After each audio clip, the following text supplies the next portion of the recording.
What's going on, everybody? My name is Josh. I just want to take a minute to talk about what my life was like before Jesus, when I was strung out on drugs, and what my life is like now that I'm free of drugs and have a relationship with Jesus. I'm an ex-meth and heroin addict. I started out when I was 18 smoking weed, about like everybody else. I grew up in church, so about the time 18, started smoking weed, getting around the wrong folks. Got married really young. I ended up being cheated on, and that's kind of where things began. Tried to work things out. I was selling drugs at the time, and somebody mentioned to me, asked me why it is I don't take the drugs that I'm selling, and it was because it didn't do anything for me. Of course, I'm only taking one, and that's why it wasn't doing anything for me. So I took their advice, and I tried 3 or 4 of them, and I found the opiate high.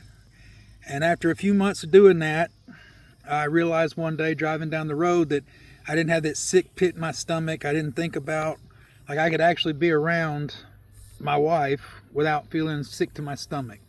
So I made that decision right then and there. I'll never forget it. I said, well, I'll just make sure I've got these every day to take. Not knowing and understanding that without them, I'm going to be sick. So long story short, it goes from there.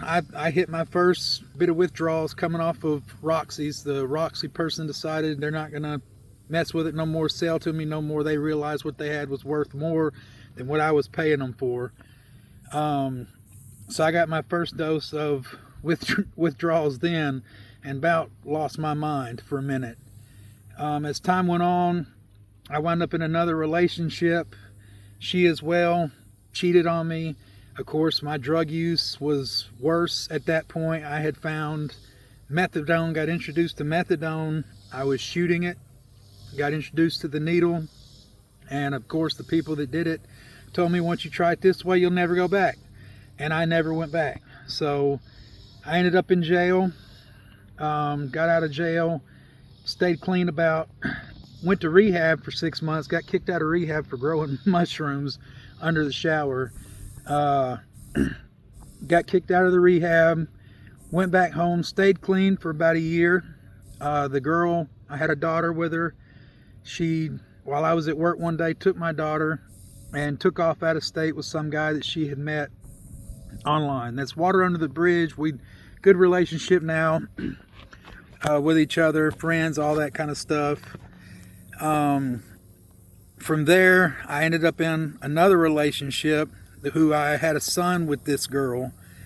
And I was doing good at this point. Of course, I still had my drug problem. I was on Subutex, prescribed by the doctor, trying to do good, owned a business, was doing pretty decent.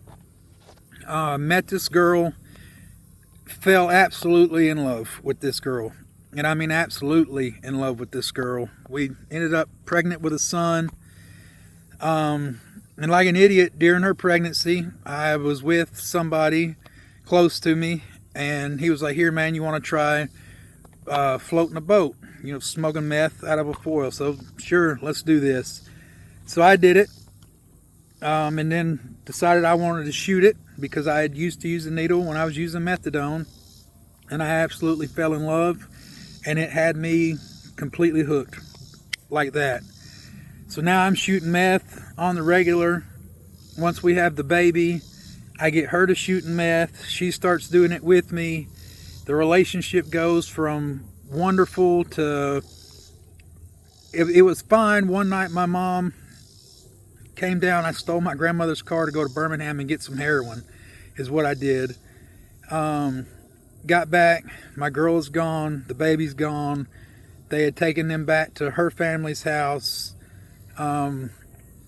The next morning, or that night, take it back, I ended up running from the police. They came, but they called once I got home. They called, I ran. The next morning, I broke back into the house to get my heroin that I just went and got. Took off up the street. They called the police. They came, found me, held me up at gunpoint, told me, don't, yada, yada, yada. They took me into jail. So I spent a week or so in jail that time, something like that. I ended up living on the streets. Like, it got to the point I had nowhere to go. I figured out how to steal. that came from, what really set it off is really set me over the edge completely was when I had gone to jail for child support. Okay, I didn't do anything. We were parked in a parking lot. I went to jail for child support. So for the 30 days, the whole 30 days, and I'm in jail, I'm talking to this girl that I'm just crazy in love with. Seems like everything is fine. It's a baby, can't wait for you to get out. We miss you, yada, yada, yada, yada, yada. So I get out of jail. I can't get in touch with her. Cannot get in touch with her to save my life. I had heard from her 2 days before getting out of jail. While I'm trying to contact her, another girl messages me saying, we need to talk about the baby and girl that's on your Facebook. So she explained to me that the girl I was with had taken off with her husband and was claiming that my son was actually his son. So obviously, I didn't believe her. I told her, I said, you got to have me mixed up with somebody else. Something's just not right here. This person would not do that to me. About that time, my phone goes off, and it was that person messaging me, and all they said was, I'm sorry I hurt you, and then they blocked me again. So, of course, I went straight into shooting the dope.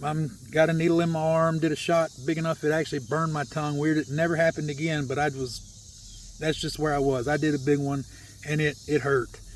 So I was heartbroken, big time about that, dealing with that, living on the streets at this point. And then a friend of mine's mom was giving me a ride, and I got a phone call from my brother, who I'd at that point never heard from, understandably so, because I was out there. I mean, I was stealing from family. I was not trustworthy whatsoever. So I answered the phone like, oh man, what's he want? Maybe he wants to hang out, see him. I haven't talked to him in who knows how long. And it was my baby brother had got hit by a car and had been killed. He died. So my friend's mom takes me to the hospital. I go in, and of course, and understandably they didn't know, but the pastor's there, my mom's there, everybody's there. And they're trying to talk to me and tell me, about my drug problem. Man, let's get you in rehab. I'd like, this is not the time to talk about that. I'm worried about my brother laying here on this table. So I'm sitting there, and I'm getting so mad at God, looking at my little brother. Not only did what happened that I explained a minute ago happen, now my little brother's dead. And I was very, very close to him. Like, I'm the oldest, he was the youngest, and my other brothers will tell you it was always me and him. I mean, we were just close. That's just how it was. We were really, really close. And now he's gone, and I wasn't okay with it, and I had no say in it, nothing I could do about it. So standing there over my brother's body, my mom has her hand on his chest and was rubbing on his chest, and she looked at me and she said, please go to rehab. I don't want to do this again. I could not say no to that. So I went to rehab, and that lasted about 2 weeks. I was snorting heroin in the bathroom with a guy that was there. He got kicked out for having the heroin. I took off with him. Wound up in some crack house in Birmingham.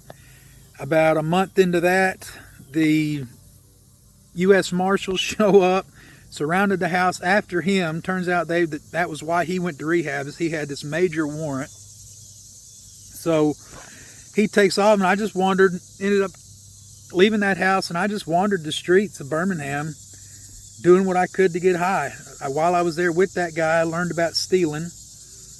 Tried to steal a car to get back to where I'm from. Get back with the girl who had taken off with that guy. And from there, we stayed on the streets together. And I mean, it was a back and forth, just world of absolute chaos and heartache. I'm in and out of jail. I'm stealing. I'm doing things that I wouldn't do it. The person that was in that youth group playing bass for the worship team would not be doing these things. I'm out there doing them, and I'm good at it. I was good at doing it. By doing those things, it led me to meet some people that were not good people. They were just not good people. We're going to put it that way. Not good people whatsoever. So while being out on the streets, this girl would And keep in mind, I was completely in love with her and trying to hold the relationship together. She's cheating on me. She would disappear and sell herself for herself to get drugs. If I ran out, she'd take off, do her thing, come back when I was good again. I'm sure some of you guys out there know the deal and how that kind of crap goes. But where was I? Sorry guys, I'm just sitting here blabbering away about this, telling you my story. But anyway, so while all this is going on, I am so miserable on the inside. Like I'm mad at God. I hated God. There had been times where I would be by myself walking on the street and could feel God tell me, Josh, I love you. And my response to that would be out loud, yeah, is that right? I hate you. I absolutely hate your guts for the way I feel. My brother's gone. I'm going through this with her. I went through that with her. I went through that there. I hate myself like my son. It was me and him before I got crazy. It was me and him. I was a single dad for a while. It was me and him. And he was, and still to this day, thank God, it's been restored, a daddy's boy. Well, I hated myself for the simple fact that I had left him. I would go a year at a time without talking to him until I'd end up in jail, and then I'd call, check in on him. Hey, Bubba, how you doing? And it was to the point where it was more better that I just stay away from him. I just stay away because there's no point me coming around for one day to disappear on you again for another year or however long it may be. So I hated myself for that. I was absolutely heartbroken, and I mean heartbroken, over the fact that my little brother was gone and there's nothing I could do about it. I felt 100% completely hopeless. Some of the people I ended up with, the folks I mentioned a minute ago that just were not good people at all. I was a thief, and one of the guys that he liked the way that I could do things, I guess you'd say. So if he wanted something, I was the one he called to get it. So he called me one day, asked me to go scope a house out, find out where the cameras were at, this, that, the other. And it was a fake run. It wasn't legit. It was him trying to pay the girl that I was crazy in love with to, you know where this is going. So he crossed me. So I didn't care. I really didn't care, to be honest with you. I told a drug dealer in Birmingham that I wanted to die and that I was pushing it. I was testing to see how far I could take things. And if I got killed, I got killed. I just didn't have it in me to do it to myself. So I didn't care. I've overdosed a bunch of times. I got into some situations where guns were involved, and it was hairy situations. So they call me one day and want me to go hit a lick. Man, I got this lick. It's a $1,500 lick. Easy. Come with me, bro. Let's do this. I had that girl with me again. She had come back to me. I'm not leaving. I want to spend time with her. I'm not leaving her. So later that night, late that night, they call me and want to know if they can hide what they got at the abandoned house I was staying at. Sure, dude, I don't care. I don't care. Well, they come knocking on the door. I jump up, and the main dude, that's not a good dude at all, has killed people, it's just wasn't good, is there with him. And they asked me to come out in the car. We needed to talk about something. Well, see, while I was staying at one of that guy's trap houses, and he had pulled what he pulled, I stole from him. And he found out about it. So I told him, I said, look, I can't leave, but I'll come out, we'll talk about it, make plans, whatever it is that we're doing.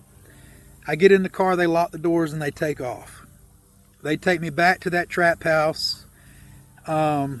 Just to make it a quick, short thing, he told everybody, he said, get the plastic out, line the trunk with plastic. He called his 10-year-old son on voice call, showed him beating me, had me at gunpoint. And then I remember hearing that gun rack. He racked it back, put one in the chamber. And it just got quiet for a second. And at this point, it was just me and him in the house, because he told the other 4 guys to go back and get the girl, that they were going to kill her first in front of me and then kill me to teach me a lesson, make me have to watch her because she got high off of what I stole too. So I look up and I'm looking down the barrel of this dude's pistol. And I realize, man, I might not want to die, really. I know this guy's killed folks. There's plastic out. There's a trunk lined with plastic, and he's not playing. So I just put my head down and I just said, God, forgive me for everything I've done. Well, he pulled the gun back and he sat there. They got back with handcuffs that his 10-year-old son went in his room and got for him, like a legit police handcuffs. Went and got some handcuffs. They put me in the handcuffs, sat me up into a chair, and beat the mess out of me. And I mean, beat the mess out of me. And there was no fighting it back. There's guns involved. I know he'll use it. There's 4 other people there. There's nothing I can do, so I'm just going along with it. They put me in the handcuffs, and they beat me. Like, really beat me. They made me call my parents and told me what he wanted was, by morning, he wanted $10,000 cash or what I stole back. Well, I can't get what I stole back. That guy was paranoid. I called him, tried to tell him what's up, or they called him because I was in handcuffs. Tried to tell him what's up. He got paranoid, hung the phone up. So I'm on the phone now with my mom and dad, telling them, look, I stole from the wrong person. If you don't believe me, they're going to send you pictures of my face. It's not pretty. They want $10,000 cash by sunrise, or I'm dead. So they hang the phone up, and they tell me, you got till morning. $10,000 cash, or what you stole back. So they left, and I'm asking the dude that they left me with. He really didn't want no part of it, but they made him do it. I told him, man, let's get out of here. He's like, where are we going to go, man? Anywhere, they're not going to kill us. But it was me that was in that situation. So, thank God, I woke up right as the sun was coming up. I woke up and that dude's on the couch snoring. I backed up against the door, opened that door, and ran plumb out of my boots. Down the street, through the ghetto, down a highway into a gas station, screaming at the lady, call 911, they're coming. Call 911, they're coming. Thankfully, the cops got there. They saw the guy leaving, so they kind of knew, who he was at least. I had spent the day in the police department. They cut me loose. I went back to the streets, took off, got out of town. Things with that girl just kept getting worse, and they kept getting worse. And I was to the point that I was so miserable, I couldn't take it. Like, it was horrible between me and her. Death sounded much better than life did at that point.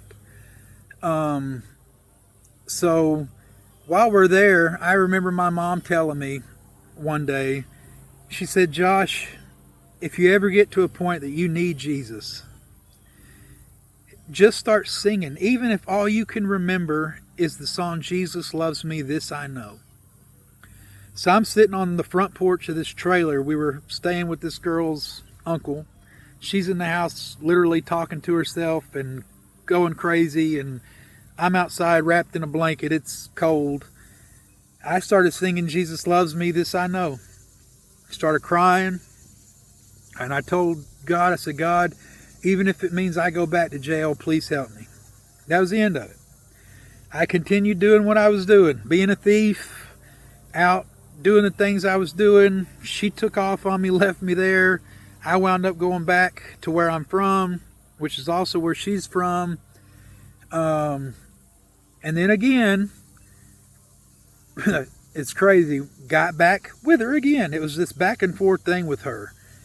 So we get stopped one day walking by the police. Somebody called because she jerked her phone away from me, wouldn't let me use the phone. And I was calling an aunt of mine to come get us and take us to rehab. I was this tired of it. Come get us, take us to rehab.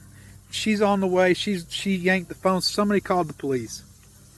Police gets there. They find drugs, of course. They found Molly, needles, meth pipe, all of it.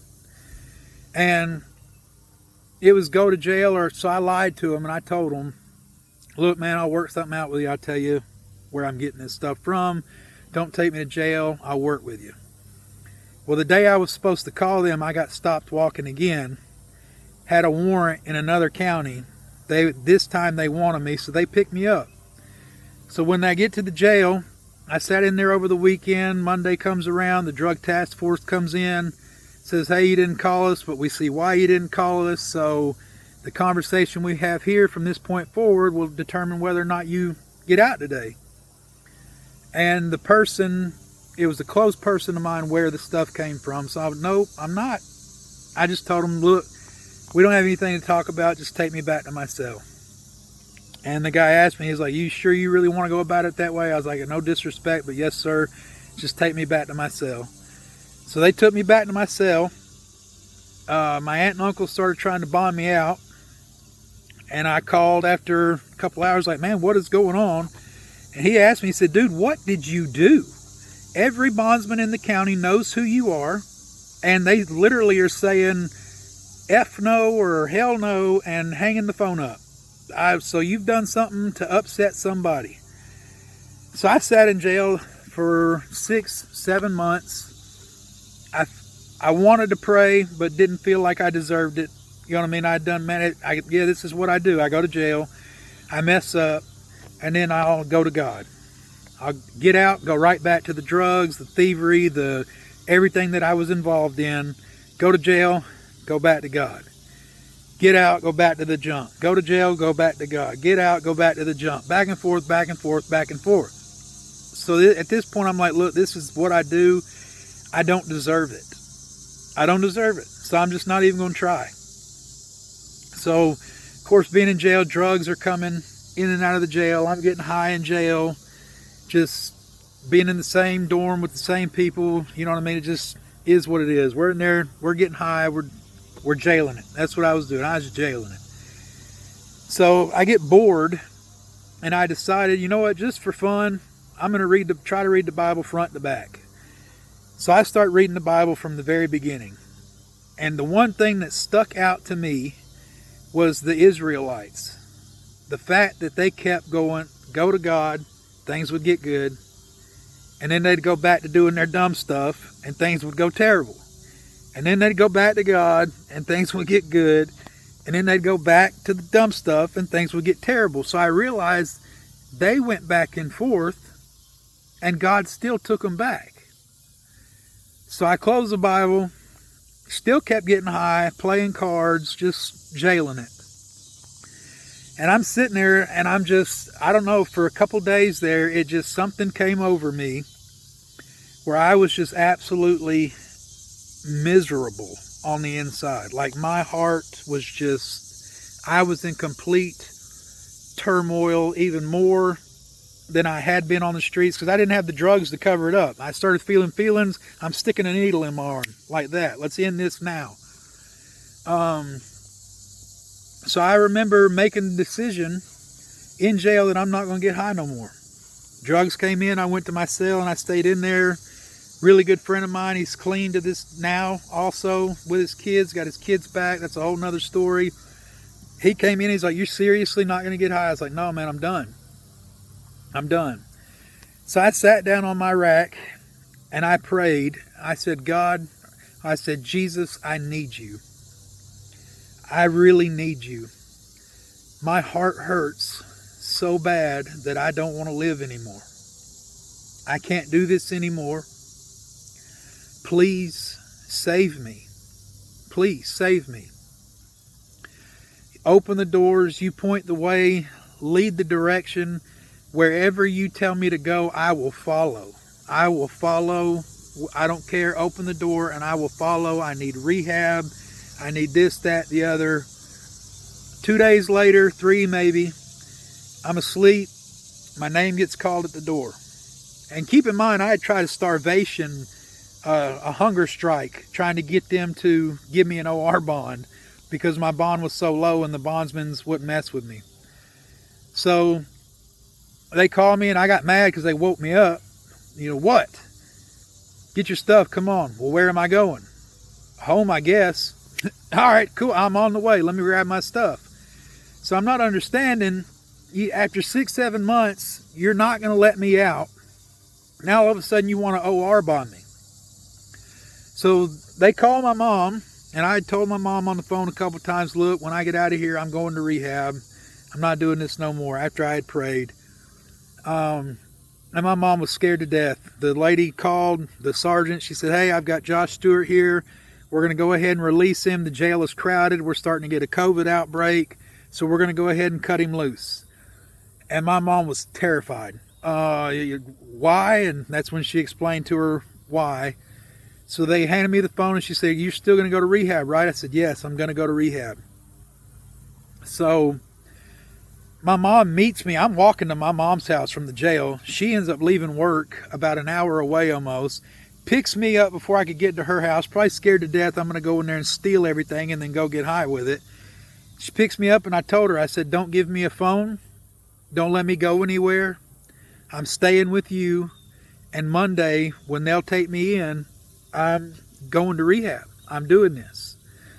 And I was going to go in on what they call a transit program because I didn't have any money and I wasn't going to expect my parents to drop money into it. They weren't going to because they didn't expect me to stay. So, understandably so. So I go into this rehab, and my first night there was the night before my birthday. And I laid in that bed, and I heard, kind of more felt, you know how God talks to you, it's more, you feel it. Him tell me, you're being born again into your new life. I woke up the next day on my birthday into a whole new life. A whole new heart, a whole new mindset, just this peace and this joy that had come over me that compared to what I had been in, I was just overwhelmed by it. So I go through this year-long program and I'm establishing a relationship with Jesus and I'm getting close to God and things are happening and I'm praying for healing for the heartache that I've got. And Jesus, He picked me up and He loved on me. And He loved on me and He loved on me and He loved on me. And I was so broken going in and I hurt so bad going in. He just picked me up like a little baby and loved on me just continuously. Like just simple. Christmas came around and I'm huge about Christmas. And I was like, man, I wish I could decorate for Christmas. And I needed clothes. I didn't have any clothes. They come over the intercom and said, hey, whoever wants to help decorate the entire property for Christmas, we'll give you a $100 voucher to go to the thrift store and get all the clothes that you want. I got hot chocolate coffee. I'm decorating for Christmas. And while I'm decorating for Christmas, I hear God again say, I love you. And I love watching my son be happy. And instead of I hate you, it was just a smile and a warmth inside me. And it was, I love you too, God. Father, Dad, I love you too. Thank you for saving me. And I have had a lot of damage done emotionally. And one super cool thing that I have found about God and Jesus and Him healing. Yes, if He wanted to, He could touch me and just like that, all the pain be gone. Never think about it again like it never ever happened. But instead, just like the moments that broke me, the things that happened to me, that hurt me, that broke my heart, that tore me down the way they did, He uses other moments that are healing me and restoring me. Things like my nephew coming up to me, hi Uncle Josh, I love you, and just the biggest hug. It's things like that. It's right when I got home from rehab. This is one of the biggest ones. I was leaned against my dad's truck, and I'm just talking to God, and I said, God, send me a shooting star so that I know it's from you. Like, make a shooting star happen so that I just absolutely know you did that shooting star just for me. And I waited. No shooting star. Yeah, excuse me. I'm trying not to cry, but I'm crying. It's whatever. Jesus did it. So I said it again. God, please, just between me and you, send me a shooting star so that I know that shooting star was from you just for me. And I watched. No shooting star. My son, who I had left, that I hated myself for abandoning, comes walking outside, leans up against the truck with me, looks up in the sky with me, and the second he does, instantly, this huge, beautiful shooting star takes off. And before I could think or speak or anything, my son freaked out. Wow! That's my first shooting star.